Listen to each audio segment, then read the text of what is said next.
Wagi sa unang match para sa kanyang National Bank Open debut ang Filipino tennis sensation na si Alex Ayala. At di rin siya binigo ng komunidad na dinumog ang Sobe Stadium para masaksihan live ang atleta. Not a bad first experience here. How are you enjoying yourself? Kamusta tayo ngayon, Toronto? Huwag nyo nga yung mga bandila nyo, patingin! Okay, wait, I don't know if they understood that.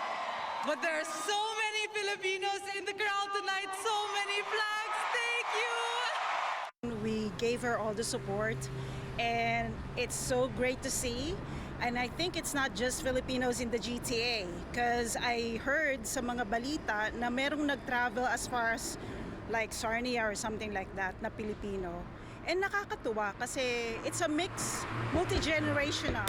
Nakita natin ang mga lola, mga auntie, uncles, and then there's the young ones, yung mga bata who's cheering on Alex. So it was really great, community bonding almost. Kabilang si Jocelyn Reyes Medjal sa mga maswerteng nakanood sa sold-out opening match ni Ayala laban kay US player Alicia Parks Miyerkules ng gabi. Ang Pinay tennis player, world number 20 na sa singles ranking ng women's tennis. How do you feel being a Filipino po in the stadium last night? Para ako nasa atin.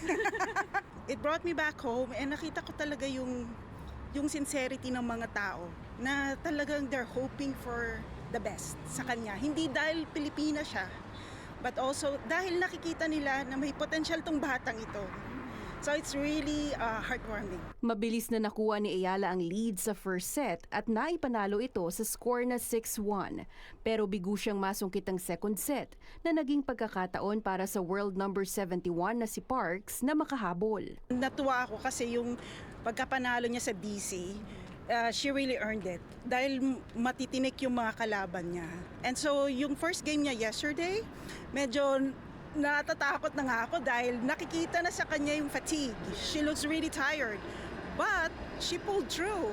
Ang tensyon ramdam sa buong stadium, kasabay ng bawat puntos ni Ayala, ang hiyaw ng mga manonood. Let's go, Alex! Let's go! Yeah, it makes us so proud to be a Filipino. Yeah. I think yung energy natin na binibigay natin sa kanya na nag-cheer tayo really helped her. Bagamat simula pa lamang ito ng inaasahang patuloy na pag-advance sa mga susunod pang round ni Ayala, ilang mga Pilipino ang plano raw panoorin ang lahat ng kanyang laro habang naririto sa Toronto. Nanood po kami kahapon and it was so great na lahat ng Pilipino nandun. Napaka-exciting, parang inangkin ng buong Pilipinas ang stadium kahapon. Nanood ka na kagabi, ate. Nanood na po kayo, tapos nandito kayo ulit ngayon. Bakit nyo naman naisip na panoorin ulit natin?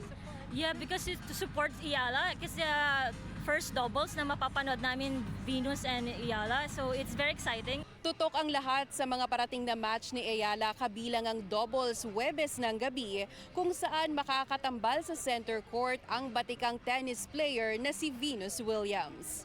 Paula Saraza, Omni News, Toronto.